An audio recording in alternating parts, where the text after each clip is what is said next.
How's it going, guys? Cameron here with Canadian Gamer coming at you with another CG Reviews episode. And today we are looking at The Witcher 3. Now, this is going to be a long video, so you'll have to bear with me. I know a lot of people have been looking forward to this review. Lots to talk about. There's really a lot to talk about with regards to not only this game, but my introduction and my history involving this game as well, because it's quite funny. Things come around full circle. So back when this game came out in 2015, at the time I was working with a buddy of mine, and I was back into video games at that point. I was back into gaming. But I had just picked up an Xbox One, because at that point the Xbox One had been out for 2 years, a little over 2 years, and I had told myself I was going to wait until it went on sale. I'm not quite sure if that ever came into fruition. I remember I went into Best Buy, or maybe it was Future Shop at the time, and I ended up buying an Xbox One in 2015. And anyways, talking to my buddy, and he's going on about this game, The Witcher 3. At that point, I had never heard of the Witcher games.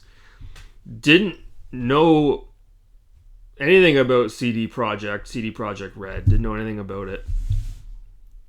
And at this point, I had just wrapped up playing Grand Theft Auto 5 on the Xbox 360. I had just gotten into, at the time, the cutting edge consoles at the time, the PS4 and the Xbox One. So, needless to say, I went out and I picked up The Witcher 3. Now, I bought the game not brand new, but it had been out for several months at that point. Maybe it was even a year. I don't even recall when I bought it. Maybe it was 2016, 2017. But I paid full price for it. Whatever it was, $79.99 at Walmart. And he's going on about it. And I bring the game home. And I'm just right off the hop, not into the lore, not into the character. I'm like, why does this guy have gray hair? Is he like 70 years old? I get into a random combat situation out in the wild. A couple of NPCs, a couple of monsters come at me, a horde, and I get killed. And then I go back, I get killed again. I get killed again. I get killed again. I'm like, why is this game so difficult? Maybe I don't understand the gameplay mechanics. Maybe I'm doing something wrong. I played the game for like 2 or 3 hours. The graphics looked incredible. But I wasn't into the game. I wasn't into it. So I told him, I said, I can't get into this. I'm like, it's not for me. And he kept going on and on. And he's very insistent about it. He's like, this is the best game I've ever played. I can't believe you're not even giving it a chance. I'm like, no, it's not for me. So I ended up selling the game on the classifieds. I don't know. Maybe it was Kijiji. I got some of my money back. I probably sold it for 40 or 50 bucks.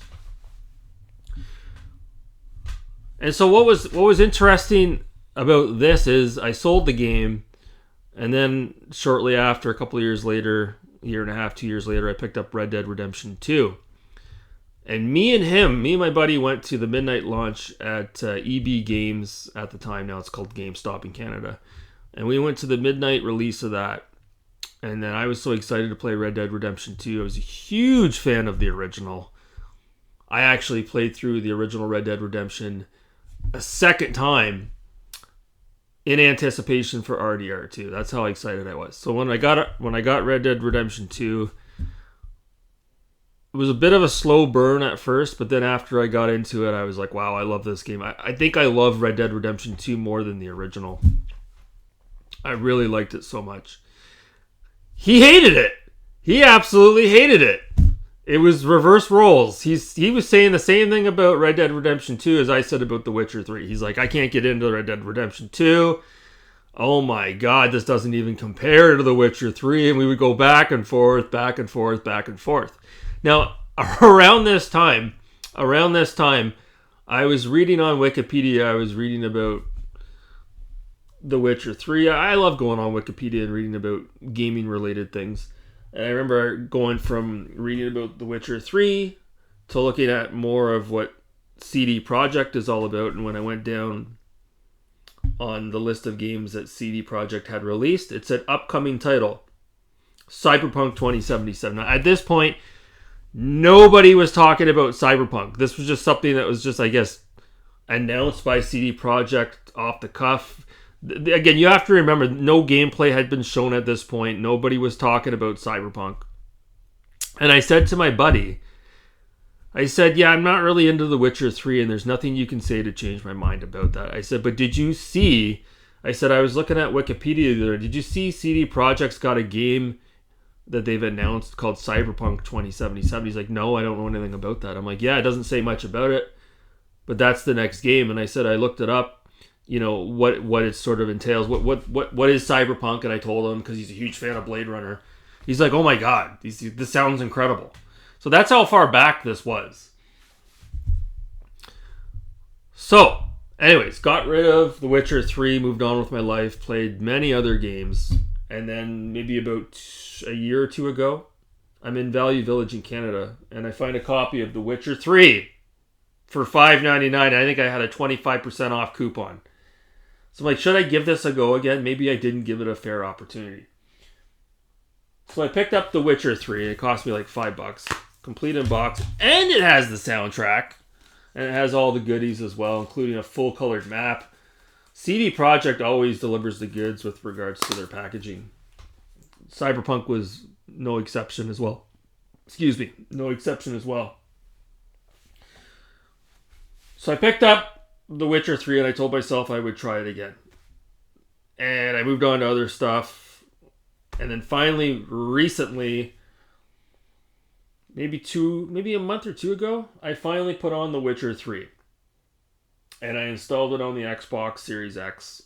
And on the Xbox Series X, you get the free next gen, well, in this case, current gen now, upgrade patch. And what the upgrade patch does, fixes a lot of the problems with the game. Maybe not problems, but apparently when this game came out back in the day, it was much like Cyberpunk, really glitchy, kind of busted, really janky, and it required a lot of patches to get this game to where it is today on the consoles. The next gen patch also has a plethora of graphic-related enhancements, including ray-traced lighting, which we'll get to in a few minutes, and the ability to play the game in performance mode at 60 frames per second or quality mode. There's a lot of other enhancements as well, including a photo mode and lots of other things you can tinker around with in the settings. And this is a free patch. There is some, I guess, skepticism as to why this patch was free. A lot of people, including myself, think it was sort of a way to soften the blow as far as what happened with Cyberpunk 2077. We all know what happened there. And shortly after that debacle, CD Projekt Red released the free upgrade patch for this game. That's my opinion. I think it may have had something to do with it. Kind of like, listen, we're sorry what happened with Cyberpunk. This is the least we can do. Maybe I'm wrong, but I'm surprised it's free. So in a roundabout way, it's good that I did not play the game through back when I bought it back in 2015, 2016. And it's good that I came around and bought it now, because now I can play the game and enjoy the game the way it probably should have been meant to have been enjoyed, but you couldn't have, because those older consoles, the PS4 and the Xbox One, just simply were not capable of running the game like it is on the modern consoles, right? So I put the game on, and this time around, totally different experience. I was able to get into it, no issues with the combat. Beat the game. The game took me about 16, 17 hours to beat. That's just going through the main quest line. Of course, I completed a lot of the side quests as well, but not all of them. I'm currently going through that now. And so this isn't really a full-blown review. It's more of just kind of like a final thoughts. A lot of you guys that watch this video through most likely have already played and beaten the game, and you're just curious as to what a 42-year-old's opinion is on a game that came out 10 years ago, right? We're on the 10th anniversary of this game. So right off the bat, there's a lot of comparisons online comparing this game to other open world games like Assassin's Creed Valhalla Red Dead Redemption 2, and there's a lot of videos comparing this game to Skyrim. I think the only appropriate comparison would be Red Dead Redemption 2. I think with Assassin's Creed, maybe you could do some sort of comparisons with the graphics, but Skyrim is quite a bit different than this game. I wouldn't really compare the two. But Red Dead Redemption 2 would be the most appropriate. And while those two games have a lot of things in common, there's a lot of things that they don't have in common. So maybe we'll just get into that right off the hop. So as far as The Witcher 3 is concerned, as far as the graphics are concerned, even with the next gen free upgrade patch, I still think Red Dead Redemption 2 is the better looking game. I think the graphics are better. But the thing is, it's hard to compare the two because Red Dead Redemption 2 is going for a photorealistic look, whereas this is going for more of a fantasy look. And as far as, you know, how the colors pop on screen, this game does a way better job at conveying, you know, vibrant colors, whereas Red Dead Redemption is very dark, a lot of greens, a lot of browns. This game's got incredible skyboxes as well. Really good graphics. I will say, this is a big gripe of mine. I got a couple of gripes. And this isn't just an issue with this game. And now this game is 10 years old, and it did come out 3 years prior to Red Dead Redemption 2. The NPCs, aside from the main characters, including Geralt of Maya Riviera, the other NPCs that you interact with, they look absolutely terrible. They look just as bad as anything in Skyrim or Fallout. You've got these stiff, lifeless, cookie-cutter NPCs that you interact with, and they have limited animation, and they're moving their face and their body. And it's like, wow. It's like when they applied the next gen patch to this game, it kind of looks disjointed.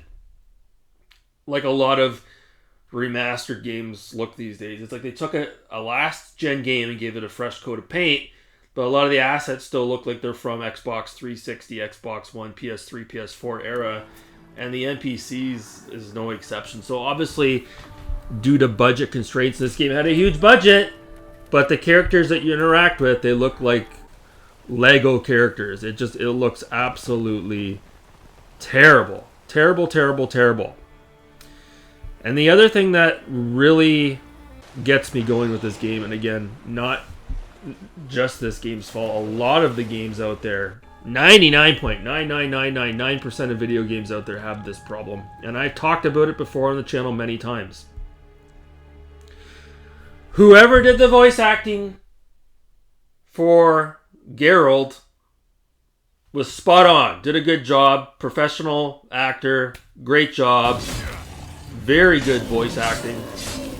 Everybody else in the game that did voice acting for this game, you want to just ask CD Projekt. Did you guys just run out into the back warehouse and ask the employees, "Hey, are you guys busy right now? Are you done moving those pallets? Can you come over here for a minute? We need your voice for 10 to 15 minutes. We got to record some voices." The voice acting is atrocious in this game. It is so bad. Terrible. And this, again, it's not just this game. It's an issue with the video game industry. Bad acting. Terrible acting. And I don't think it's something that you could ever get around. Because if CD Projekt wanted to have top-notch voice actors for every single character in this game, they don't have, as big of a company as they are, they don't have the budget for it, unfortunately. So terrible voice acting, so cringe. So you combine the bad voice acting with the terrible, lifeless NPCs that you interact with, and you're left with, me personally, skipping over a lot of the dialogue, just pressing whatever button it was, the A button or the B button, skip. So like 70% of the story and the lore in this game, I don't give a fuck about the story in this game. That's another problem. I don't care about the story. Yet I thought the story in Red Dead Redemption 2 was incredible. You think it would be the other way around because Red Dead Redemption 2 is just a story that was created in-house by, well, obviously a team of writers at Rockstar. Whereas this, The Witcher, is based on an actual series of books, which I believe came out in the mid to late 80s. But I don't give a fuck about this story. All you need to know is he's looking for Ciri, who's not even his biological daughter. That's all you need to know. Everything else I could give two shits about. But that doesn't mean I didn't enjoy the game. You can still enjoy the game even if you don't care about the story. And we're going to get to that. We're going to get to that in a minute. The soundtrack is spot on. And I was surprised to say that because I'm not surprised, but like a lot of times with these games, the soundtracks kind of go in one ear and out the other. But the soundtrack is incredible. And it is good enough that I could probably take that soundtrack that came with the game and put it in my car and listen to it. That's how good it was. It was really good. I would put the soundtrack over and above Red Dead Redemption. Absolutely. Red Dead Redemption 2, excuse me. The controls, spot on. Everything's very intuitive, very easy to get used to the controls. The combat is a little bit one-dimensional. I didn't really see that there was a way you could actually block. You don't get a shield. You can dodge and roll.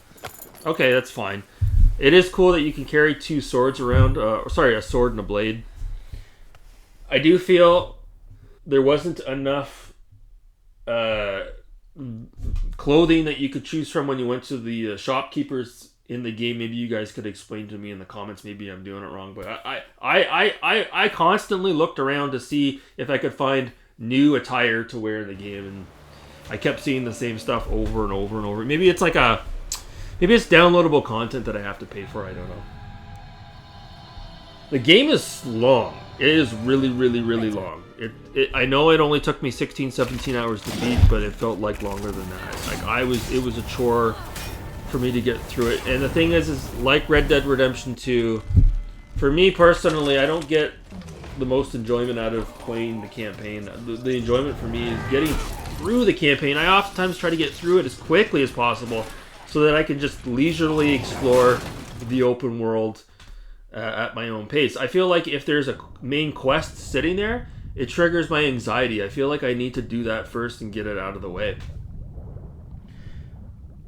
I obtained a couple of rare achievements. It popped up on the screen like a little Xbox Diamond, which I was surprised to see because millions of people have played this game. But judging by how long this game is, I imagine, although millions of people have played this game, I imagine that the number of people that actually saw it all the way through, much like a lot of other open world games, is probably to a much lesser degree, right? Let's be honest.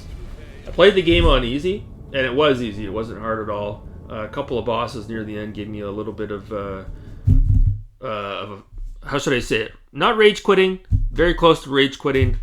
Put me in a little bit of a mood. Had to walk away from my Xbox and come back to it, but but other than that, no, it was really good. It was really good.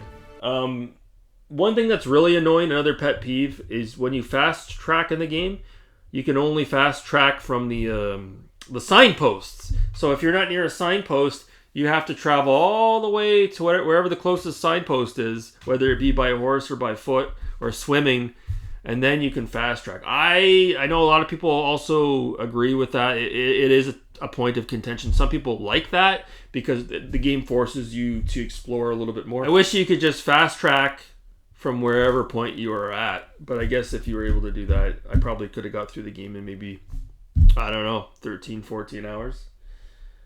So it is a really good game. I really did enjoy it. I think the photo mode is exceptional in this game. I had a lot of fun with that, as you can see here.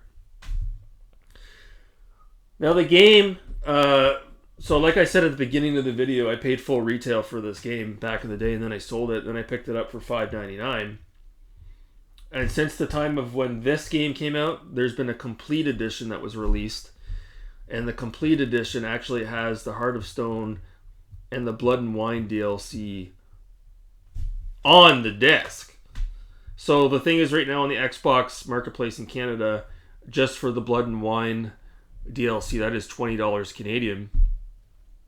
Well, fuck, I could probably go out and find The Witcher 3, the complete edition, for $20, right? So here I am again. Third time I have to buy this game. I'm going to get rid of it again.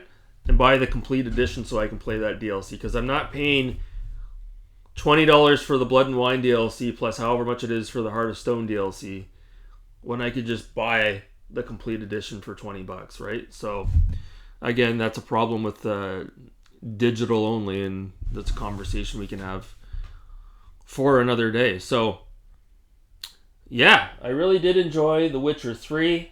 A couple of it's extremely glitchy too. So let's talk about that. So when this game came out, again, you guys know more about it than me because I didn't play the game through back when it came out in 2015. But apparently the game was a buggy, broken mess, and there was a lot of patches before this game was running optimally on the Xbox One and the PS4 back in the day. So here I am all these years later, and I'm playing the game. And I'm telling you guys, this game is buggy as hell. Like, it's right up there with the Fallout games. It's way more buggy than Red Dead Redemption 2. Sometimes it's expected. It's an open world game. There's lots going on, right? But man, I'm telling you, when there's too much going on screen, this happened to me numerous times. The game hard crashed to the Xbox Dash. It hard crashed. Lots of broken quests, which required me to reload a previous save. NPCs floating, T-posing, blocking my way around a path forward to complete a mission. Broken quest lines, things of that nature. And so the reason why I want to bring that up is because it was recently announced that for CD Projekt's next game, the sequel to The Witcher 3, The Witcher 4, CD Projekt has made the decision to move away from their proprietary engine, the Red Engine, which was used in this game in Cyberpunk 2077, and they're going to adopt Unreal 5. Now, there's a lot of blowback in the gaming industry and a lot of gamers out there that really... So the thing is, there's a lot of gamers out there that are obsessed with this game. They're really obsessed with this game, more so than Cyberpunk. And I get it. I do get it. I see why some people are completely obsessed with this game. The game has its own look to it. And I think a lot of that is because of their own in-house engine, right? Whereas you guys know how it is. Anytime you see a game that is an Unreal game, no matter how creative the studio is behind it, you can always tell when it's an Unreal game. They all kind of have that same look to it to a certain degree, right? I think it was worse back in the day with the older consoles. But like, even still, you play an Unreal game, you kind of know it's an Unreal game. That being said, Unreal 5 is basically the benchmark. It is. As far as what you can do with the games engine, Unreal 5 is what all the developers are gravitating towards, right? So the problem with the Red Engine is we already know this game was a buggy, glitchy mess when it first came out in 2015. I don't know about the PC, but on the consoles it was a buggy mess, right? Years later we get Cyberpunk and it's the same thing. It was a fucking shit show. Oh my god. You guys remember, I think CD Projekt even got sued. Like, it was so bad. Okay? It's hard to believe that they even recovered from that because it was looking bad at that point. It was looking really bad. Cyberpunk came out, and then after receiving all of that negative press, a couple of weeks later the game was steeply discounted. So I guarantee you, CD Projekt Red, as far as the investors are concerned, everybody's probably like, listen, we cannot have... This has happened twice now, with your proprietary engine that you guys use. Obviously, it's an awesome engine. The game looks awesome. Cyberpunk looks awesome. Really, really, really good stuff. It's crazy that the company was able to create and develop their own proprietary engine, but there's obviously issues with it as far as stability and glitches is concerned. Patches and patches and patches and patches and patches. The company's obviously like, well, let's just go to Unreal 5. It's probably going to be more stable, more reliable. We cannot have another Cyberpunk 2077. So I think that's why CD Projekt is moving on from their in-house Red engine to Unreal 5. As unfortunate as that is, you're going to get The Witcher 4. It's going to probably look incredible. Be interesting to see what CD Projekt does with that engine. But you're not going to have that unique look to the game like you did with the older CD Projekt games. You're not. And so that brings me to my next thing. It looks like there's a third-party company out there that's currently developing a remake of the original Witcher game, which is really cool. I'm interested in seeing how that looks. I wonder if it's going to look similar to The Witcher 2, which came out on the Xbox 360, which I have not yet played, or if it'll look like The Witcher 3. Very interesting stuff, but you have to imagine, and I'm no game developer. I mean, I'm limited as to what I can say about this, but as far as like remaking a game like this is concerned in this scope, man, that would take a long time and a lot of work. A lot of work. If you're overhauling all the assets from this, I don't know how they would do it. Maybe they can't. I don't know. It seems like a lot of work. So when you get the next gen patch installed on this game, it's not really it doesn't really look next gen. When you're playing it, it still looks like it's a PS4, Xbox One game. But when you see the side by side screenshots, you can look them up online. You will see a difference. The ray tracing, the quality mode barely makes a difference. You can see a difference when you go into a house or a building. You can see how much better the lighting looks. But I'm telling you, like, you guys know how it is, and I've mentioned it before. You go from performance mode at 60 FPS to quality at 30 FPS. Oh my god. It's so chunky. Like, your character's movements and everything. Once you go to 60, you can't go back to 30. It's too difficult. So that's all I wanted to say about that. I do also want to give a special shout out to the development team that ported this game to the Nintendo Switch. I have no clue how that team ported this game to the Switch. That's insane, because this is a huge ass game. I know that I've seen videos. Obviously, it's a huge downgrade as far as graphics are concerned, but still, to be able to play this game in handheld mode on the Switch with all of the DLC, that's going to go down as one of the most impressive, almost impossible ports of our time. The Witcher 3 on the Nintendo Switch. That is crazy to think that exists. I would love to check that out to see what that looks like. That's crazy stuff. Crazy stuff. So like I mentioned, Witcher 2 came out on the Xbox 360. If I find a copy in the wild, and I think I know where I can get a copy, I'll probably pick it up. I'm pretty interested in that. I like this game more than Cyberpunk, believe it or not. I like this game more than Cyberpunk. And the reason why that is because I'm not a huge fan. I do like Cyberpunk 2077, but I'm not a huge fan of games that take place in the modern or future era, time period. I like stuff where you're outside, you're in the wilderness, you're exploring, like Far Cry 3. I love that game. Far Cry 4, Far Cry 5, I really love that one as well. Out in the wilderness, Red Dead Redemption 1 and 2. And in this game as well, I love exploring the open world. I love it. I love how the cities or the towns or whatever you want to call it, the countries are separated into different areas on the map, so it's not too overwhelming. You can swim in this game. There's things you can explore. You can hunt. There's so much that you can do. It is fantastic. The game still holds up even to this day, 10 years later. There are games that are coming out even in 2025 that don't look as good as this game. And this game has the same thing going for it like the Rockstar games have. And even the Bethesda games to a certain extent. When you, as a development team, spend 3, 4, 5, 6 years making a game, it clearly shows when you go to play it.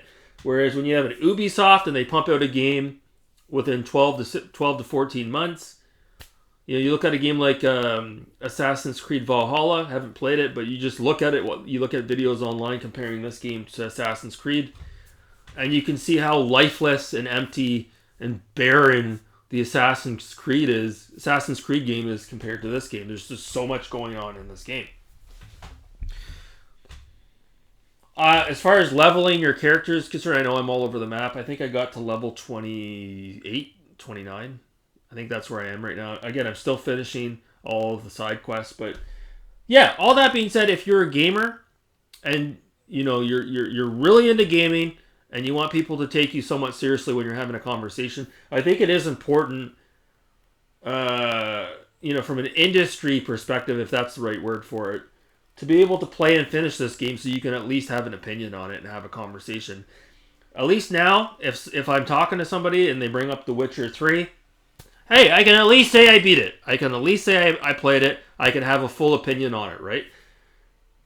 I talked to a guy when I bought Metroid, the new Metroid game on the Switch there a couple of weeks ago when I picked it up. I bought it used on the classifieds, and when I picked up that game, can't even remember the name of it.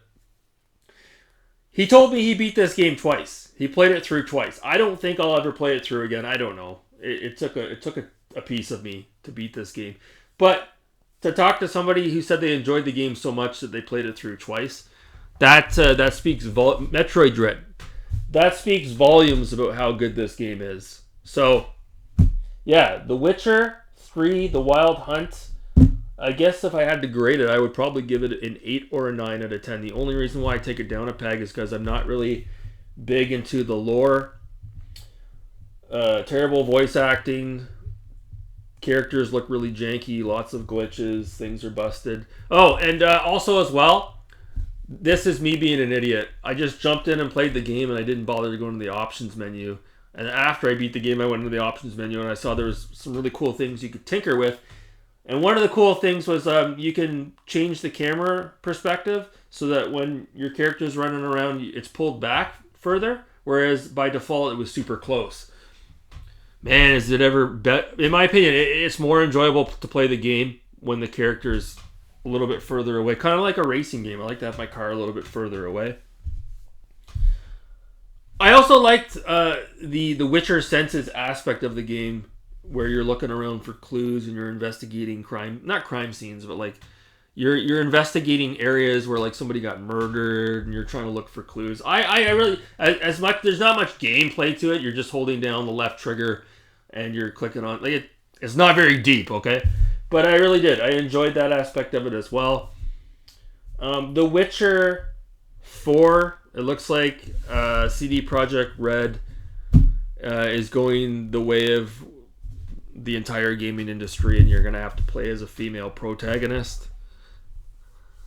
No comment. I don't know if I'll be playing that or not. I don't know. We'll see. But that's it. That's just my sort of off-the-cuff thoughts on The Witcher 3. I hope you guys have enjoyed my opinion on this. Let me know in the comments below. Have you played The Witcher 3? Have you tried it out with the next gen patch? And I will eventually play the Blood and Wine DLC as well, and I'll come back with a review on that. So that is it for this review of The Witcher 3. Thanks so much for watching, guys. I hope you have a great rest of your day. Take care. My, it's lovely. I think the spirits of Skellige favor us.